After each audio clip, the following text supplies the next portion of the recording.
Hello, and thank you for joining us. The United States and China are refusing to back down as the world's largest economies ramp up tensions on trade.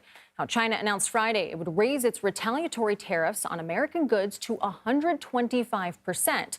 The move comes after the Trump administration raised import taxes on some Chinese goods to 145%. Now, despite the back and forth, the White House says President Trump is optimistic he can work out a deal with Beijing, and that may have boosted the markets today. All three major indexes closed in the green. The Dow was up more than 600 points. The Nasdaq and the S&P 500 both rose about 2%. At the White House press secretary briefing Friday, Caroline Leavitt defended the president's economic strategy. The president is, as I just said, trying to renegotiate the global trade agenda that has ripped off the American people for far too long. As he said, this is going to be a period of transition. He wants consumers to trust in him, and they should trust in him. CBS News contributor J.D. Durkin joins us now. And by the way, we were both at the New York Stock Exchange all day. Were we ever? Somehow we made it back here in time. I got to ask you, I mean, we had one of the most historic weeks in history on Wall Street. Wednesday, we had huge gains, then followed by Thursday, a flirtation with losses that could have seen a halt in trading. You've got the big banks coming out today saying that we have uncertainty, and you heard that word over and over. So please explain to me, why did we finish in the green? Well, first of all, the stock market clearly needs a therapist to deal with all the wild mood swings that we've seen across Wall Street the last week and a half. We were saying this with Major Garrett in the 5 o'clock hour earlier today. The market really entered oversold territory. I mean, there was just so much downward pressure due to this overall tariff uncertainty that at some point, I think buyers were looking for any little sense of relief, which we did see Wednesday. And we can't forget, we actually caught that earlier in the week off of basically a bad news, a fake news report that spread viral on social media. The White House had to correct. That was writing on the wall for how desperate investors were for any little sense of relief. We got some clarification on Wednesday, and then we gave back about a third of those gains in yesterday's session. Right. I think in terms of today's market, we did finish up into the green, which is nice to see. But, Kelly, you know as well as I do, every analyst, everyone on Wall Street we talk to says uncertainty is the name of the game. We heard that from Jamie Dimon in that earnings call from J.P. Morgan Chase earlier today. Yeah, we heard him say turbulent. Right? And we're going to hear a lot of variations on that term, I think, throughout all of earnings season, because it is so difficult to project what the next step is going to be in tariffs. And investors really like certainty, and that's in short supply right now. Well, so let's talk about the next step, because, I mean, China's clearly not backing down right now anytime soon. What do investors make of all of that back and forth and what it could mean for the global economy? I think everyone is in a wait-and-see mode. Now, it was really good to get some answers, at least on Wednesday, but we can't forget that's only a 90-day pause for the rest of those countries. That means President Trump has about 90 days now, maybe 89 or so, to make over 150 trade deals, even if he can do that, which I think many on Wall Street are skeptical he can. But even if he can, that says nothing for China. That is the #1 tariff policy foe in all of this. He is trying to bring Beijing to heel, and that is certainly no easy task. We saw evidence of China devaluing its own currency earlier this week. That means they are digging in their heels for a long-standing fight here, and it doesn't really appear as if we're going to be able to break through that anytime soon. Well, and we bought over $400 billion worth of goods from them last year. They're one of our biggest trading partners. So either businesses are going to find another way, another country to get goods from, or they're going to have to deal with those prices. I do want to switch gears here because we got some good economic data today, 2 days of good economic data, the Producer Price Index, which measures how much producers pay when they're producing those goods. What do we think about that data from your perspective and what it could mean in the future with tariffs? It's amazing. If we were not dealing with all this sweeping tariff uncertainty, that's really good news for the markets, because remember what the biggest catalyst for all this has been the last few years? It's been Jerome Powell, the central bank, bringing down inflation closer to 2%. We got some anecdotal evidence. Yesterday's CPI print, today's PPI print, we're heading in the right direction. Arguably, PCE, personal consumption expenditures, as you know, Kelly, that's really the big one for the Fed. We get that the last day of April. But, you know, it's on the backdrop of all of this tariff uncertainty moving forward. And Jerome Powell has said it's very difficult for even us as the central bank to give the American people a sense of what the future path of interest rates looks like, given we still don't know what the tariff implications are going to be. So I would say in the short term, yes, we got good news. We want to see that anecdotal good news continue to build. Maybe that starts to shift the narrative on Wall Street.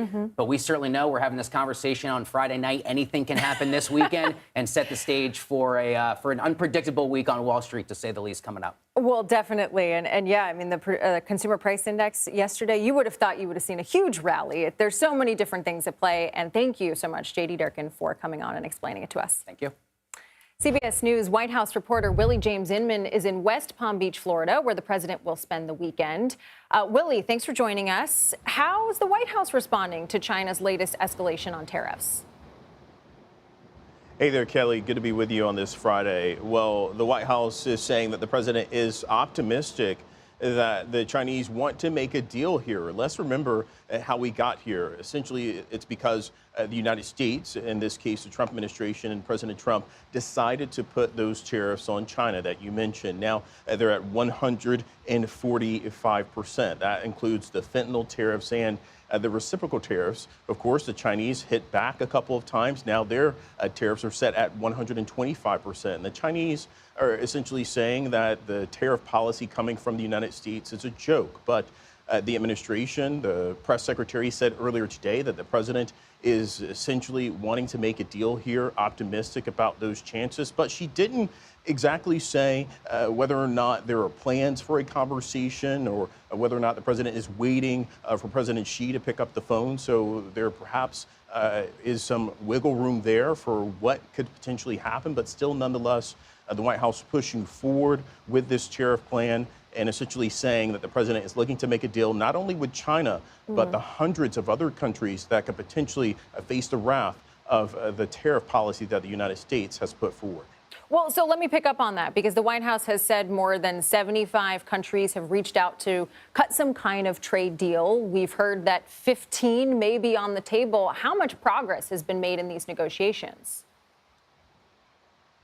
Yeah, that's exactly right. The White House hasn't really given many specifics, though, but we do, of course, know that the president has been working the phone, speaking with the leaders in countries like Vietnam, for instance, who the president mentioned that they want to remove their tariff barriers there. That's a really important country. You know this as well, is because they ship things like furniture, apparel, and Nike being one of the larger U.S. companies that has operations there in that country that could potentially face those tariffs, those reciprocal tariffs that have been levied by the United States. Of course, those are on pause for the 90 days for the White House to work out a deal here. We, of course, know that the president met with Prime Minister Benjamin Netanyahu earlier this week, that he's spoken with leaders from Japan as well. And we do know that there's a planned meeting with the leader of Italy to come to Washington to visit with the president. That's certainly in the works. But still, there are a lot of phone conversations that the president and his advisors will have to have, as you and J.D. discussed, to work out some type of deal here. But the White House isn't giving much detail in terms of what's on the table, but simply saying that at least 15 nations have put forward some type of offer for this tariff plan. Yeah, definitely investors, businesses, consumers, all watching those deals very closely. Willie James Inman, thank you. Now, as we mentioned, President Trump is spending the weekend at his Mar-a-Lago estate in Palm Beach, Florida. On Friday, the president underwent his annual physical at Walter Reed Medical Center. Now, earlier this week, Trump wrote on Truth Social that he's, quote, never felt better. Now, the escalating trade war between China and the U.S. could have global ramifications. Nick Marsh from our partners at BBC News is in Singapore with more. Yesterday, the message from Beijing to Washington was, if you want to talk and have dialogue as equals, then we can talk and have dialogue. But if you want to have a fight, we can also have a fight. And the way it's transpired today is certainly the latter. Make no mistake, we are now in the midst of a fully blown trade war between the world's two big economic superpowers. But China is feeling quite bullish. The reckoning in Beijing is that American consumers simply rely too much on cheap Chinese goods, whereas Chinese manufacturers, well, they can sell to their huge 1.5 billion person domestic market, and they can sell to the rest of the world, including here Southeast Asia, this rising market of hundreds of millions of people. And guess where Xi Jinping, China's leader, is going to be next week? Southeast Asia. He's going to Vietnam, Cambodia and Malaysia, and his message is going to be, whose side do you want to be on? Do you want to be on the so-called bullying, unreliable, tariff-imposing side of the United States, or do you want to be with us, your friendly, free trading neighbor, China? But people here will be wary, because if the goods can't go to America and they go here, there's going to be a deluge of cheap Chinese goods, which is good for consumers, but it's not good for local manufacturers and local workers in this region. So this is definitely a trade war between the United States and China, but the ramifications, as you say, are global. Nick Marsh, thank you.